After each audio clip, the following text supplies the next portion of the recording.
Before the first star lit the sky, before time remembered its own name, there was nothing. Nothing except chaos. The screen is pitch black. But this darkness isn't empty. It's alive, swirling like an ancient storm, breathing like a sleeping beast. Wisps of golden light twist through the shadows, forming spirals, dissolving, reforming. A low hum vibrates the universe.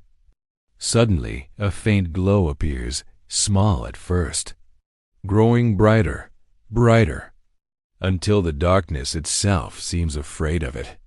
A titanic EGG floats in the cosmic abyss, glowing with the fire of 1,000 suns trapped inside. The camera slowly zooms in. Inside the egg, something moves. They say the world didn't begin with light. It began with a giant waking up. Boom! A thunderous crack splits the silence. The egg surface ripples like liquid stone. Another crack, and another. Inside, a colossal silhouette stretches, towering, muscular, ancient. His name, Pangu, the first being, the first god, the first giant. A slow-motion shot of Pangu's eye opening, a molten, fiery eye like the core of a newborn star. The egg explodes. Light floods the emptiness. Heaven is born. Earth is born. Reality itself screams into existence. Cut to wide cinematic shots of universe forming, stars swirling, particles colliding, continents rising beneath molten clouds.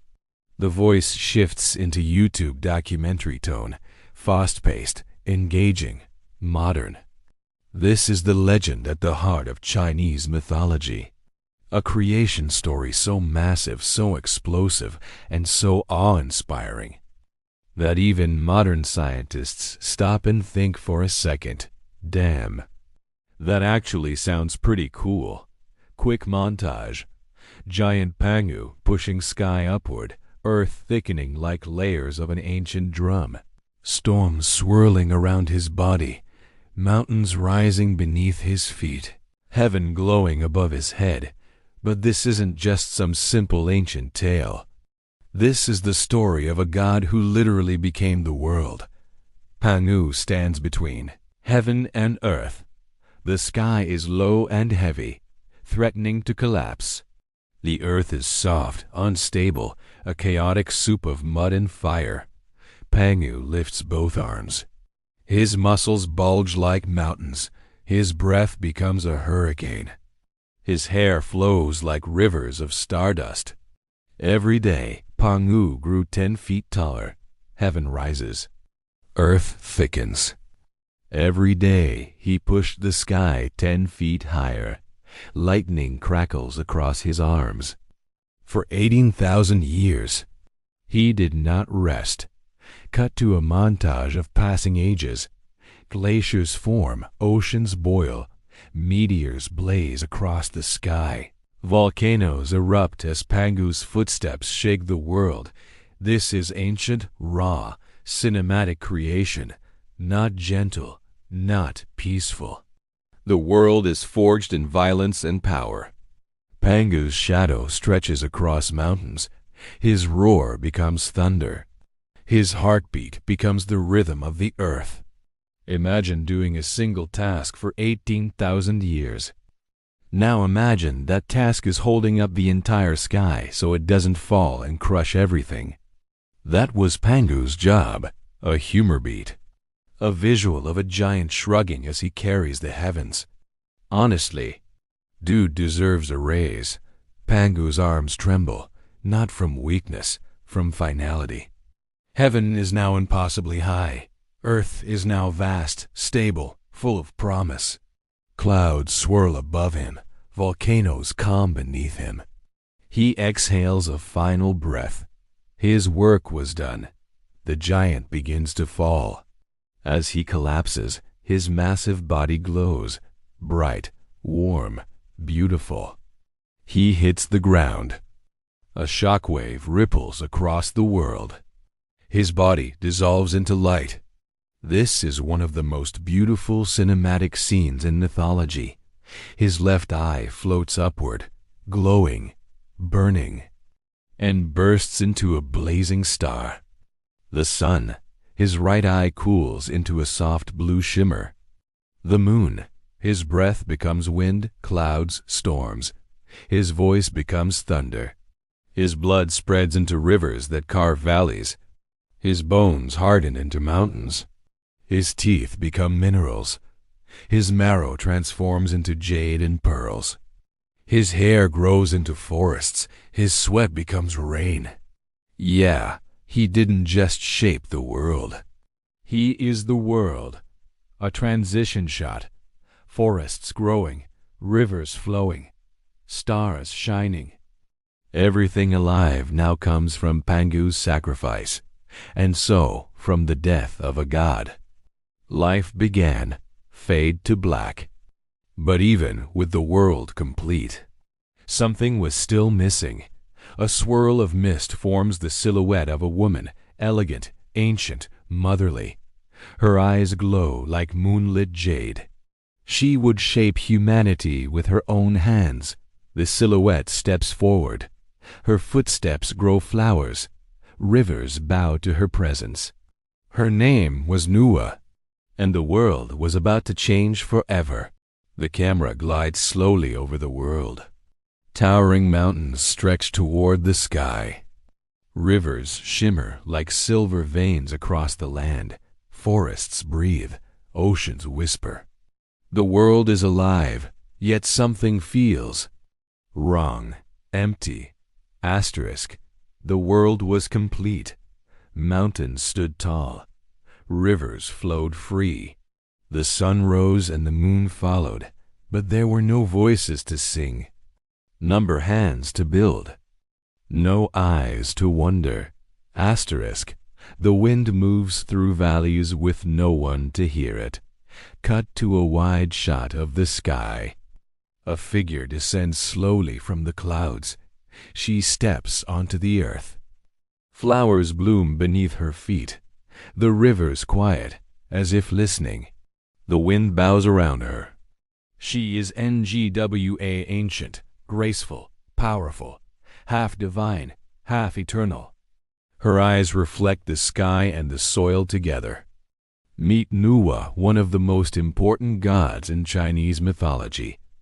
Creator of humanity, repairer of the heavens.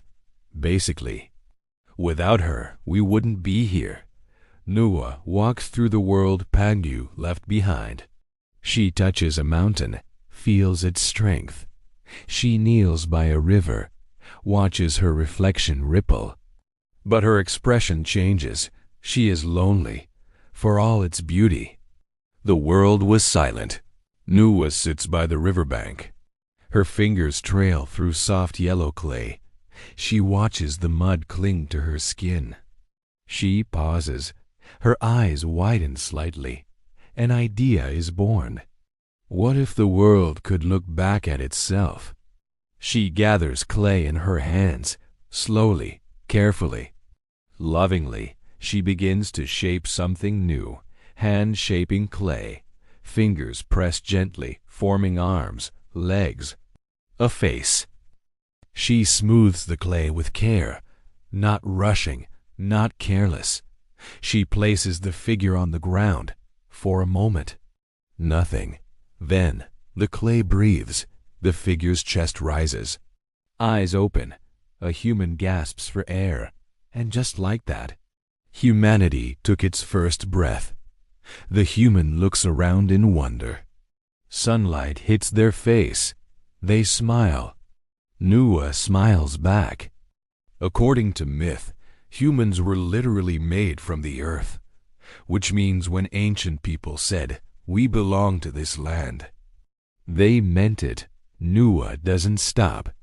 She makes another human, then another, men, women, children, each one shaped by hand, each one unique.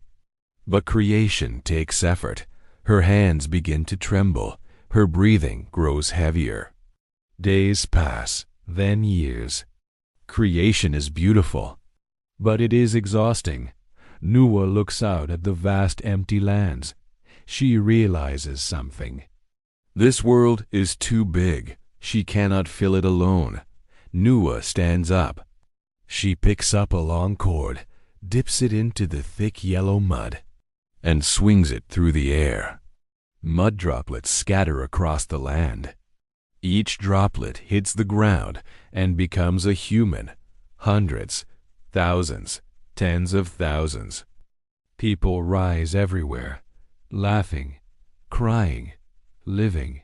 Yeah, she basically went from handcrafting humans to mass production, a brief humorous beat. Ancient mythologies' first assembly line. Thus, humanity spread across the world.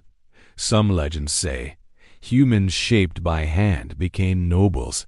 Humans formed from mud drops became common people.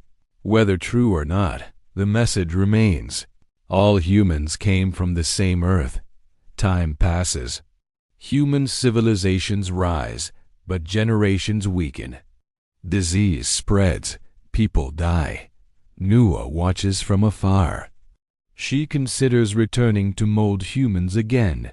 Then she realizes something important. A world that depends on gods cannot grow. So Nuwa gives humanity a final gift, the ability to reproduce, to create life without divine hands. This is huge. This is the moment humans stop being clay figures and start becoming a civilization. Satisfied, Nuwa steps back. She does not disappear. She simply watches. Time fast forwards. Villages flourish. Cities rise. Then, dark clouds gather. Rain falls, harder, heavier, relentless. But humanity's greatest test was still ahead. The rain does not stop. Rivers overflow. Mountains vanish beneath waves. The world drowns. Cinematic devastation. Homes collapse. Trees uprooted.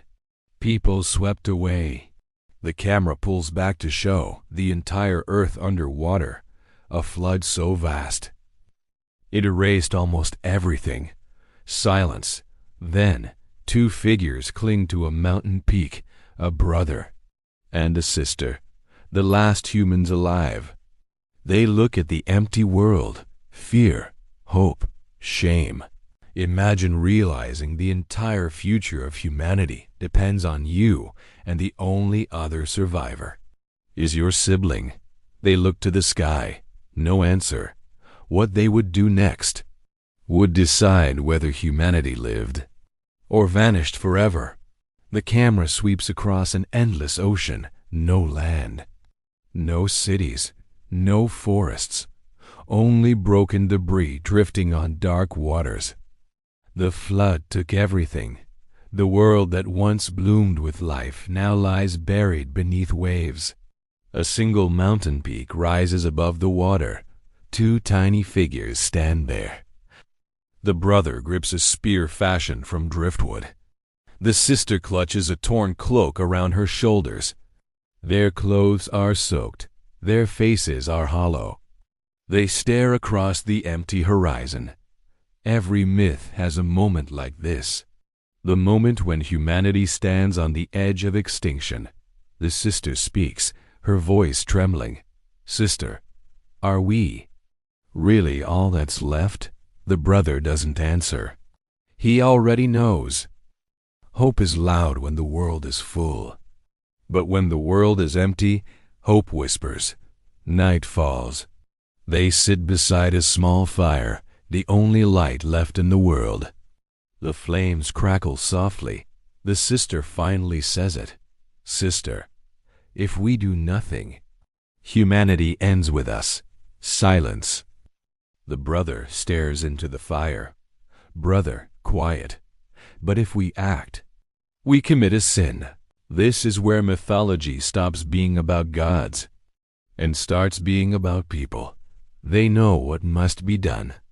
But knowing doesn't make it easier. They kneel, hands clasped, eyes raised. Brother, heaven above, if you still watch us. Sister, give us a sign. The sky remains silent, no thunder, no voice, no divine answer. Sometimes the gods don't speak. They make you decide. At dawn, they climb opposite sides of the mountain. Each carries a heavy millstone. The wind howls between them. Their test was simple and terrifying. They shout across the peak, Brother, if heaven approves. Sister, the stones will meet. They release them. The stones tumble, crashing, bouncing, echoing like thunder. The siblings race down opposite sides. At the base, the stones lie side by side, perfectly aligned. The sister gasps. The brother falls to his knees. The first sign was given. Still unsure, they prepare a second test. They separate, build fires far apart, because when the stakes are this high, one sign is never enough. They light the fires. Smoke rises into the sky. Two columns, separate. The siblings watch anxiously. The wind shifts, slowly. Gently, the smoke curves, twists, and merges into one single column. The sister covers her mouth. Tears stream down her face. Sister, heaven has spoken. The brother nods.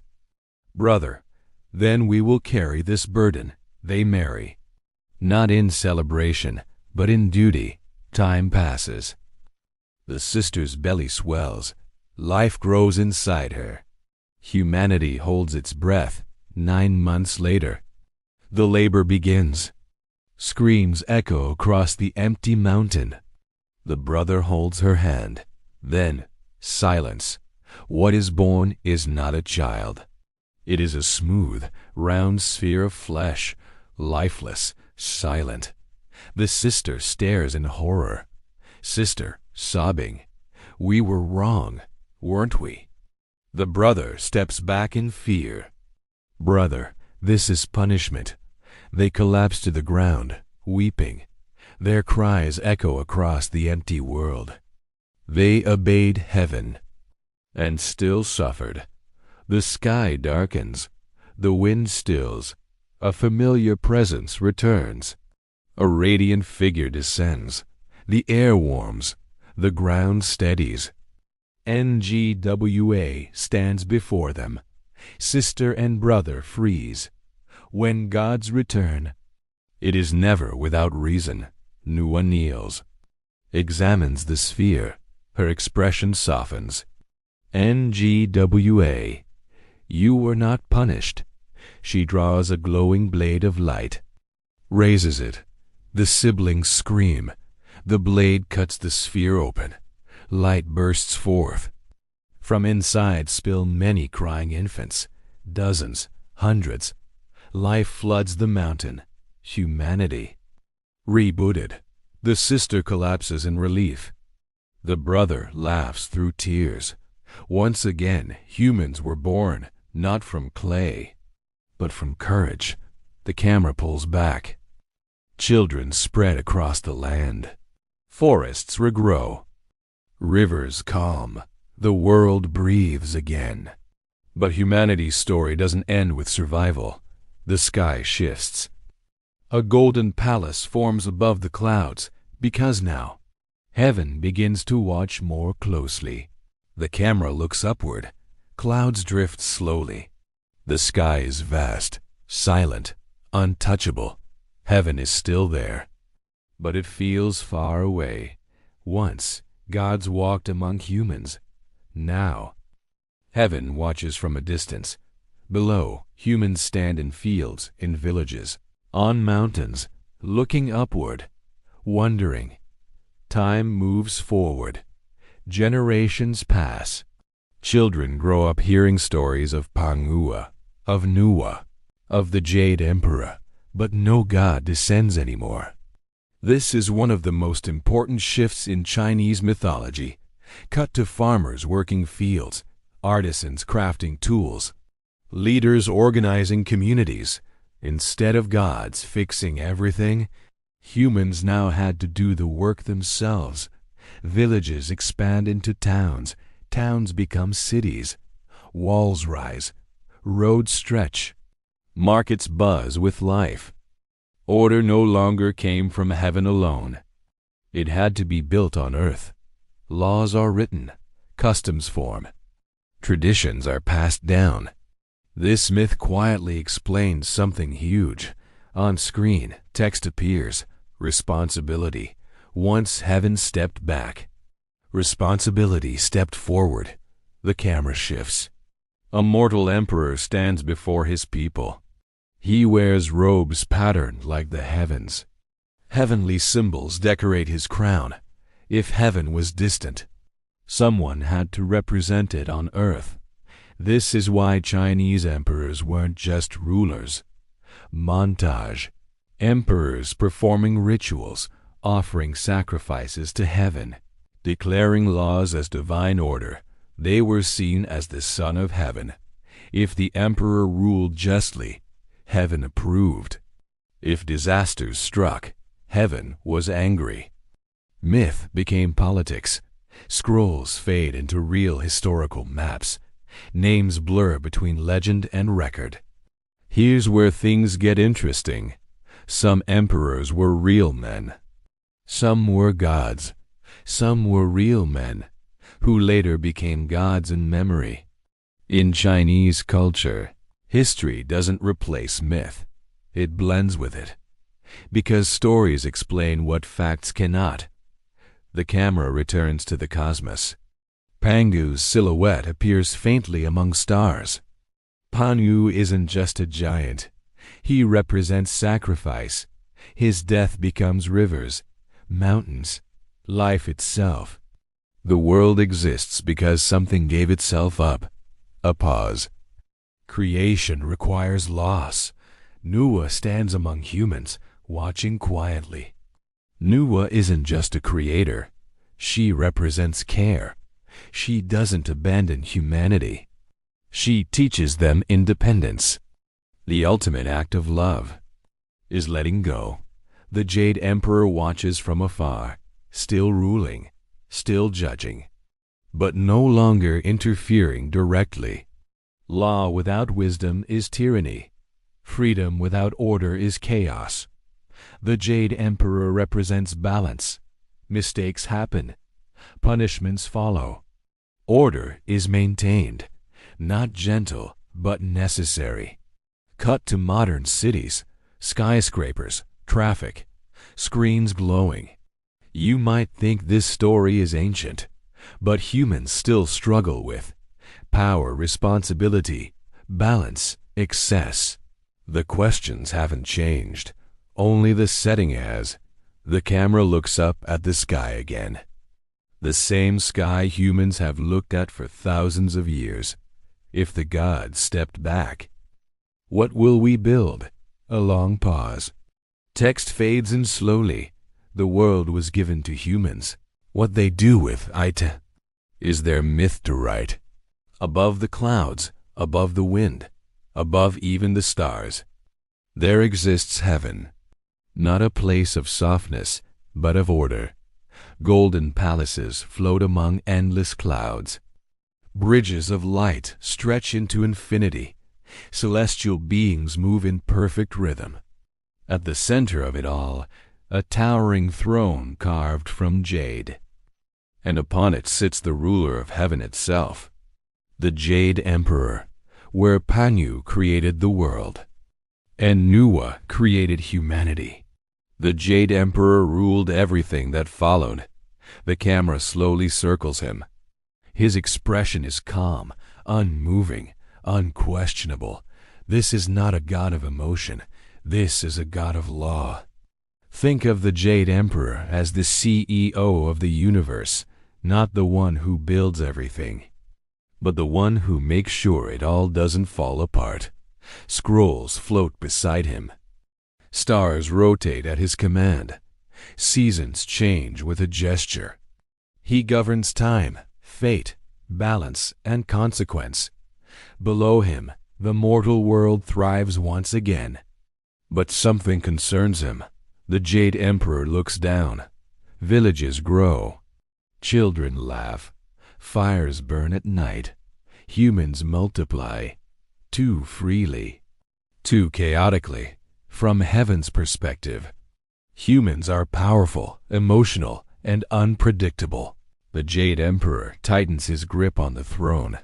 And chaos is the enemy of heaven. The Jade Emperor raises his hand. The sky parts. 3 pillars of divine light descend toward the earth. To guide humanity, heaven sent rulers. Not kings of flesh, but emperors of law. He descends wrapped in golden light. His presence brings calm. Joy spreads wherever he walks. Tian Guang governed happiness, freedom, and blessings. Basically, the god of good vibes. Crops grow faster. Smiles come easier. He emerges from stone and soil, heavy, serious, unyielding. Di Guang judged human actions. Those who harmed others faced consequence. Those who upheld justice prospered. This is where morality enters the story. He rises from mist and river foam, cold, sharp, precise. Shui Guang controlled rivers, floods, and disease. He calmed storms, cured plagues, punished disrespect toward nature. Montage. Temples rise, rituals begin, people pray, offerings burn. The 3 rulers are worshipped across the land. Order replaces chaos. This is ancient China's idea of balance, heaven above, earth below. Humanity in between, for a time. Everything works. The Jade Emperor continues watching. Humans eat, laugh, celebrate, but they eat a lot. At some point, heaven noticed something strange. Waste piles grow. The earth becomes dirtier. Smells rise. The Jade Emperor grimaces. Excess leads to decay. The Jade Emperor summons a small creature. A dung beetle, tiny, humble, nervous. Jade Emperor, carry my words to the humans. The beetle bows deeply. Jade Emperor, tell them this. They must eat once every 3 days. The beetle nods eagerly and flies away. Simple instruction. Very high consequences. The beetle travels far, through storms, through valleys. By the time it reaches humanity, the message is twisted. Beetle, confidently, the Jade Emperor commands you. Eat 3 times a day. Humans cheer. Feasts erupt. Tables overflow. Worst, translation error, ever. Humans overeat. Waste increases. The smell rises. Higher, higher, until it reaches heaven. The Jade Emperor stands, furious, disgusted. Narrator, ominous. Heaven recoiled. The Jade Emperor slams his staff down. Boom. Heaven lifts away. Earth sinks below. The connection is severed. No longer can humans walk into heaven. No longer can gods casually descend. This moment explains something huge in mythology. Why heaven feels distant. The Jade Emperor turns to the beetle. Jade Emperor, you will correct your mistake. He gestures. Dung appears, endless. Jade Emperor, you will eat what humans produce. Forever. The beetle bows in shame. And that is why dung beetles do what they do. Heaven drifts farther away. Humans look up, but cannot reach it. The age of gods walking among humans was over, but myths never end peacefully, because when heaven pulls away, humanity is forced to stand on its own. The screen shows a fast time lapse.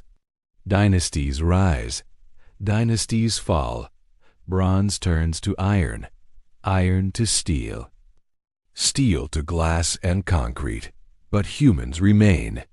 Thousands of years passed, gods faded into stories, but humans stayed. The camera cuts between ancient farmers and modern workers. Different clothes, same hands, same struggles. This is why myths survive, because they don't talk about the past. They talk about us. A modern city at night. Lights sparkle like stars. The camera slowly tilts upward, toward the sky. Heaven never left. It just stopped speaking directly. In ancient times, people listened for thunder. Today, they listen for signs. Success, failure, disaster, fortune, different, language, same belief, same belief, signs, failures, success, failure, disaster, fortune, different, language, same belief. Cut to a storyteller by a fire, then a teacher in a classroom, then a YouTuber speaking into a camera. Every generation retells this myth, because every generation asks the same questions.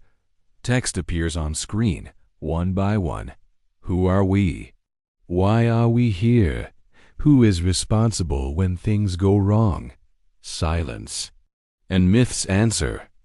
When facts fall short, return to a slow, majestic visual of Pangu's body becoming the world. Pangu teaches us something brutal. Nothing is created without sacrifice. Cities require destruction of land. Progress requires loss. Comfort requires someone's effort. The world you stand on costs something. A pause. Nuwa watches humans argue, love, build, destroy. She does not interfere. Why didn't she save them every time? Because saving someone forever stops them from becoming anything. She gives humanity freedom. And freedom includes mistakes paying growth. That is the hardest gift a creator can give. The Jade Emperor's throne appears. Again, cold, perfect, unyielding. Heaven does not love you. Heaven expects balance. This myth doesn't promise fairness. It promises consequences. Excess leads to decay. Discipline leads to survival. The universe doesn't punish. It responds. A small beetle rolls dung across the ground. Why include such a strange detail? Because myths don't glorify humans. Even a tiny mistake can reshape the world. Even a small creature can carry cosmic consequences. Power isn't always loud. Water rises again in visuals, but this time calmer. The flood wasn't revenge. It was a reset. When imbalance grows too large, the system collapses. Nature doesn't negotiate. Return to the brother and sister. They were not heroes. They were terrified. But they chose responsibility over comfort. Humanity survives not because of perfection, but because someone acts when no one else can. Why was the birth so disturbing? Because creation is messy. Life does not arrive perfect. It arrives fragile, strange, uncertain, and yet it survives. Ancient paintings, carvings, oral storytelling. This story spread without the internet because it hits something universal: fear of chaos, hope for order, desire for meaning. A montage. Builders constructing cities, scientists in labs, parents holding children, leaders making decisions. The gods stepped back and handed the world to humans, not because we were ready, but because we had to be. The sky fills the screen one last time. If Pangu built the world, if Nuwa shaped humanity, if heaven only watches. A pause. What will we become? The screen fades in slowly. A child lies on the ground, staring at the sky. Clouds drift overhead. The same sky Pangu once held apart. The same sky Nuwa looked upon. The same sky the Jade Emperor watches from. Every human who has ever lived has looked up at this same sky. The camera pulls upward. Higher, higher. Stars begin to appear. Ancient statues crumble into dust. Stories fade into memory, but the ideas remain. The gods didn't vanish. They changed form. Pangu becomes sacrifice. Nuwa becomes care. The Jade Emperor becomes order. They stopped being characters and became principles. The world spins beneath the camera. Cities glow. Oceans breathe. Mountains endure. This myth is not about how the world was made. A pause. It's about why the world continues. Because someone held it together.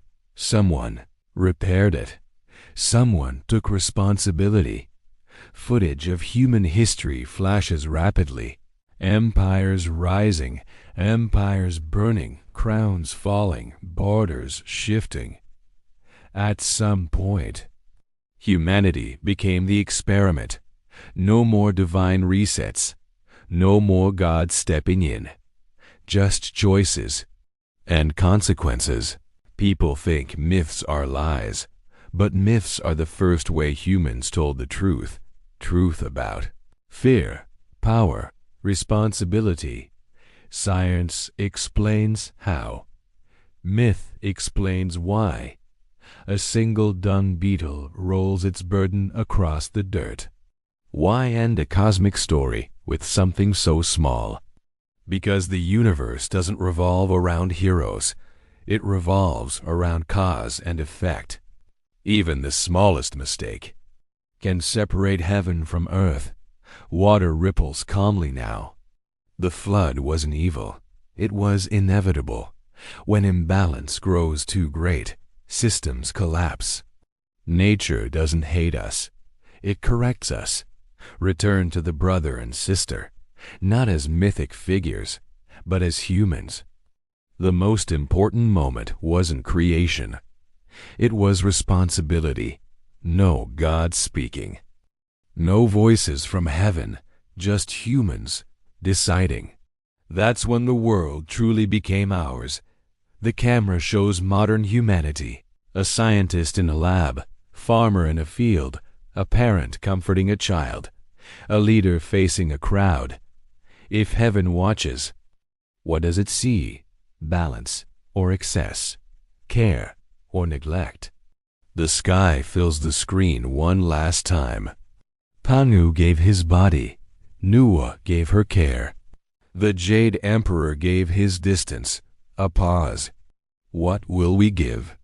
A final line appears slowly on screen.